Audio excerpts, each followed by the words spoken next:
Friends, कैसे हैं आप सब। मेरा नाम है श्रेया और आपका स्वागत है मेरे YouTube चैनल स्वीट ड्रामा में। अगर आपको मेरी एक्सप्लेनेशन ज़रा भी अच्छा लगे तो वीडियो को लाइक करें, शेयर करें और चैनल को सब्सक्राइब करना बिल्कुल भी ना भूलें। एपिसोड 14 की स्टार्टिंग में हमें मीहुन कॉस्मेटिक कंपनी को दिखाया जाता है, जिसके बाहर एक आदमी जिसने जिंसू की पहले फोटो खींची होती है वो बाहर होता है और फिर हमें उसे डायरेक्टर के ऑफिस में दिखाया जाता है और वो डायरेक्टर की पिक्चर क्लिक कर रहा होता है, जिस पर डायरेक्टर कहती है अगर दोबारा ये फ्लैशलाइट आए ना तो मैं कैमरा फेंक दूंगी तुम्हारा। जिस पर वो आदमी कहता है सिस्टर आप ना पहले भी ऐसी थी जब मैं इंग्लैंड गया था और अब भी वैसी हैं, कुछ भी चेंज नहीं है। जिस पर डायरेक्टर भी कहती है हाँ तुम भी पहले बंदर थे जो इधर उधर कूदते थे और अब भी वैसे ही हो। फिर उसकी नज़र जिंसू के उन नए प्लान पर जाती है और वो कहता है ये प्लान तो काफ़ी अच्छा है कॉस्मेटिक्स का कि हर्बल यूज़ किए जाए और ये ना विदेशों में भी काफ़ी फेमस है। जिस पर डायरेक्टर कहती है तुम किन पेपर की बात कर रहे हो। और जब डायरेक्टर जिंसू के उन प्लान को पढ़ती है तो वो भी काफ़ी इम्प्रेस हो जाती है कि ये प्लान सच में काफ़ी अच्छा है और जिंसू को बुलाती है। जब जिंसू वहाँ पे आती है तो डायरेक्टर कहती है अब ना तुम्हें स्टोर में काम करने की कोई ज़रूरत नहीं है। जिस पर जिंसू पूछती है कि क्या हुआ मैम, कुछ गलती हुई है क्या मुझसे। फिर डायरेक्टर कहती है अब तुम स्टोर में नहीं रिसर्च एंड डेवलपमेंट डिपार्टमेंट में काम करोगी और तुम्हें ना प्रमोशन हो रहा है और ये ना काफ़ी बड़ी जिम्मेदारी है, आई होप तुम अच्छे से संभालोगी। ये सुनकर जिंसू भी खुश हो जाती है कि थैंक गॉड मेरा प्रमोशन हुआ है, मुझे निकाला नहीं गया। तभी वहाँ पर वो आदमी आता है जिसका नाम होता है लिंगली और कहता है तुम जिंसू हो। जिस पर जिंसू भी कहती है कि मैं आपको जानती हूँ, आई थिंक मैं आपको नहीं जानती। जिस पर लिंगली कहता है तुम मुझे नहीं जानती हो लेकिन मैं ना तुम्हें अच्छे से जानता हूँ। जिस पर डायरेक्टर भी सोचती है ये तो अभी अभी आया है, ये कैसे जानता है जिंसू को। फिर जिंसू कंपनी से अपने घर की तरफ जा रही होती है, तभी उसे एक बंदा दिखता है जिसकी गर्दन पर वही निशान होता है जो कि उन जापानीज बंदों की गर्दन पर था जिसने जिंसू की फैमिली को मारा था।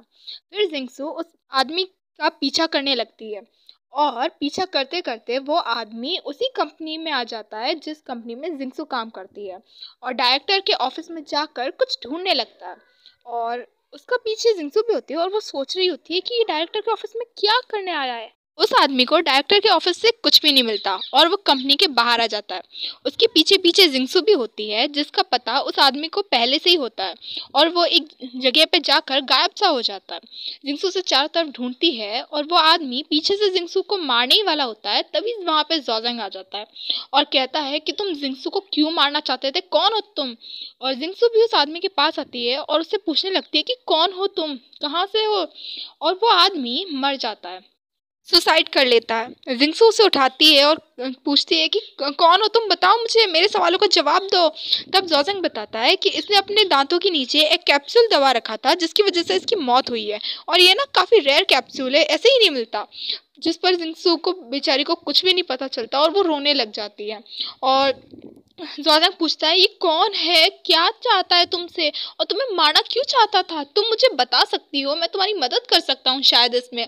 फिर जिंसू कहने लगती है कि मेरा एक फ्रेंड था जिसकी फैमिली को कुछ काले कपड़े वाले लोगों ने मार दिया था और उन लोगों की गर्दन पर एक टैटू था। जिस पर जोजेंग पूछता है कि ये लोग तुम्हें क्यों मारना चाहते हैं। जिंसू जोजेंग को कुछ भी बिना बताए वहां से चली जाती है, लेकिन उसका रुमाल जिस पर उसने वो मार्क ड्रॉ किया होता है वो वहीं पर रह जाता है, जिसे जोजेंग उठा लेता है। जिंसू घर जाते जाते भी उसी आदमी के बारे में सोच रही होती है और जोजेंग भी उसे फॉलो कर रहा होता है बिना कुछ बताए। और जैसे ही जोजेंग देखता है कि जिंसू सेफली अपने घर जा चुकी है तो वो भी सेटिस्फाई होकर वहां से चला जाता है। फिर हमें मिस्टर मैदा और एक आदमी को साथ में दिखाया जाता है। वो आदमी कहता है सर हमने जिस बंदे को उस कॉस्मेटिक कंपनी में इन्वेस्टिगेट करने भेजा था वो मर गया है। जिस पर मिस्टर मैदा कहता है ये कैसे हो सकता है। फिर वो आदमी कहता है जरूर उसे ना किसी इंसान ने धमकाया होगा, इसीलिए उस इंसान ने सुसाइड कर लिया होगा।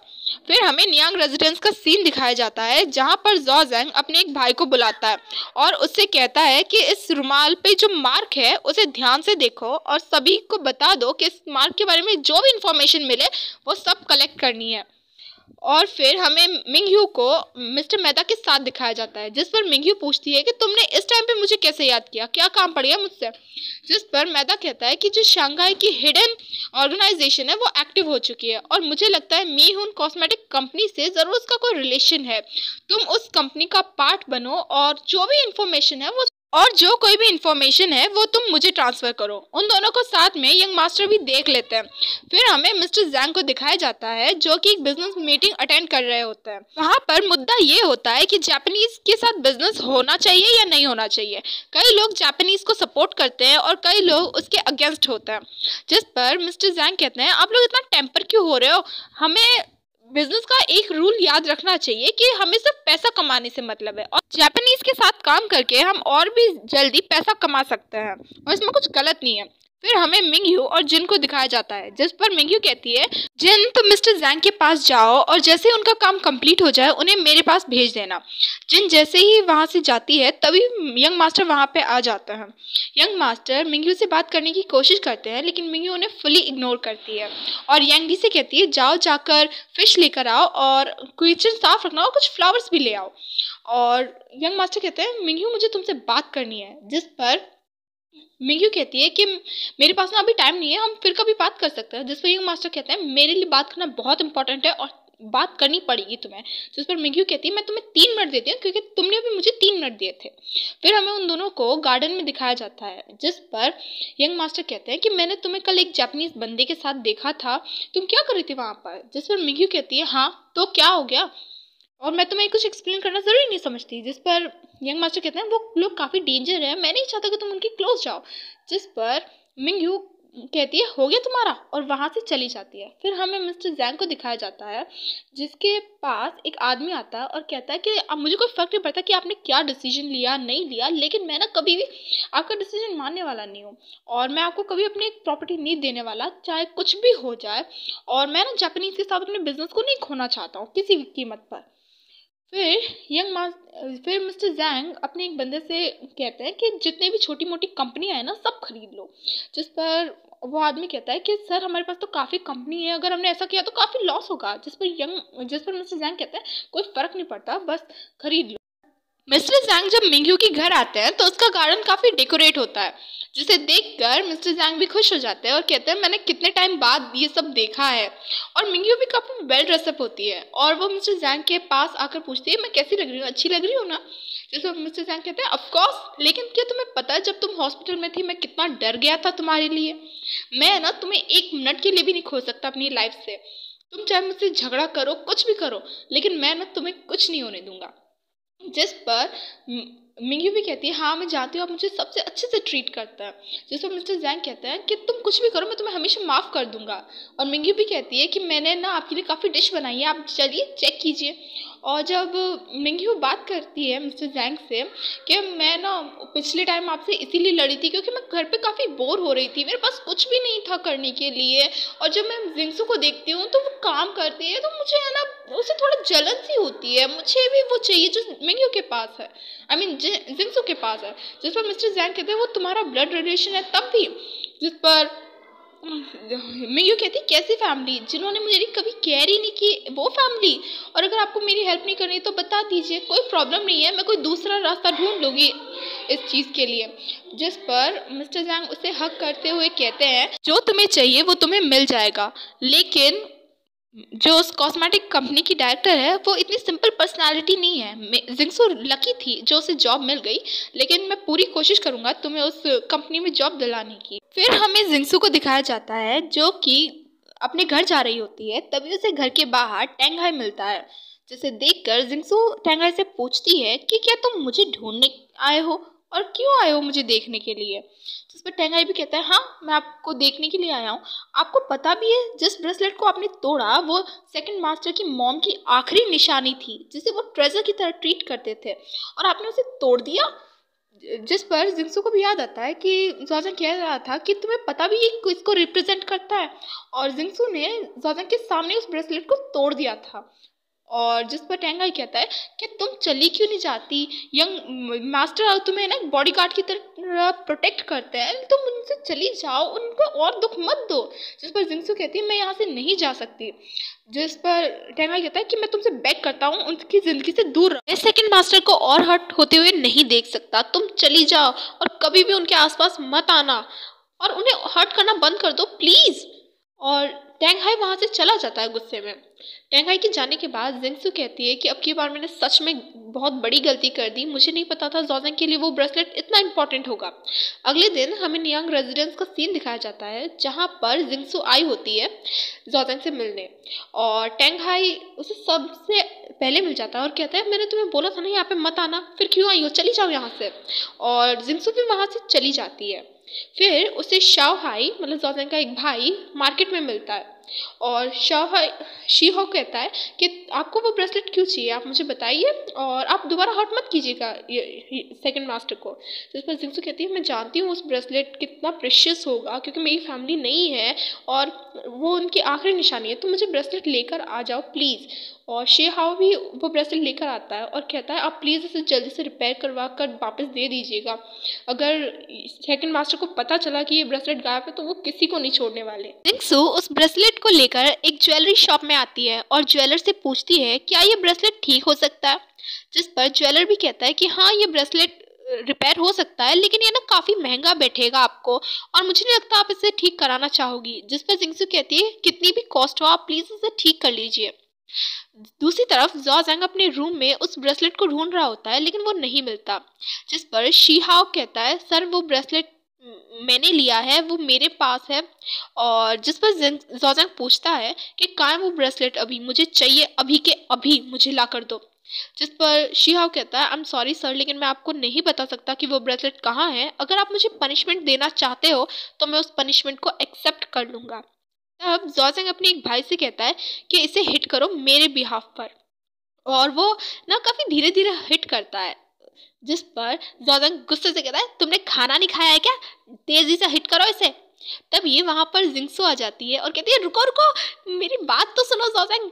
फिर हमें जिंगसू और ज़ोज़ेंग को एक कमरे में साथ में दिखाया जाता है, जिस पर जिंगसू ज़ोज़ेंग को वो ब्रेसलेट देती है और कहती है कि मैंने इस ब्रेसलेट को ठीक करवा दिया है, तुम देख लो ये ब्रेसलेट पहले से ज़्यादा ठीक है या नहीं है और तुम्हें ये अच्छा लगा या नहीं लगा, और आई एम सॉरी मुझे बहुत ज़्यादा गिल्टी हूँ इस चीज़ के लिए कि मैंने तुम्हारा ये ब्रेसलेट तोड़ दिया, मुझे नहीं पता था ये इतना इंपॉर्टेंट है तुम्हारे लिए।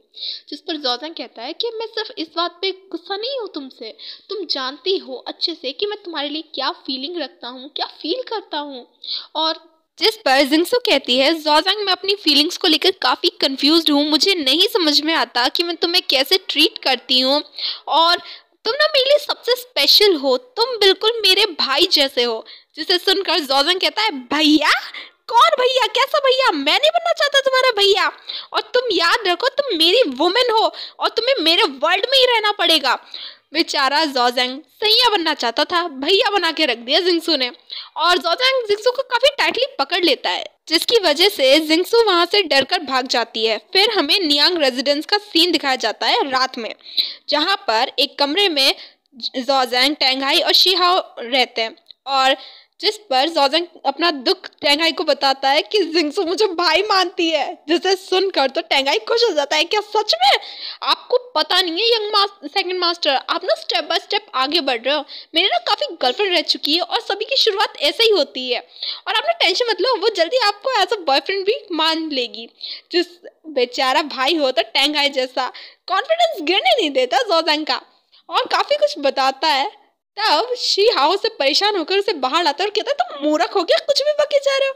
जिस पर टैंग हाई कहता है तुम्हें पता क्या है और तुम जानते नहीं हो कि जब सेकंड मास्टर और जिंगसू की शादी हो जाएगी ना, उनके बच्चे हो जाएंगे तो उन्हें भी तो हमें ही हैंडल करना पड़ेगा, तुम ना कुछ ज़्यादा दिमाग मत लगाओ।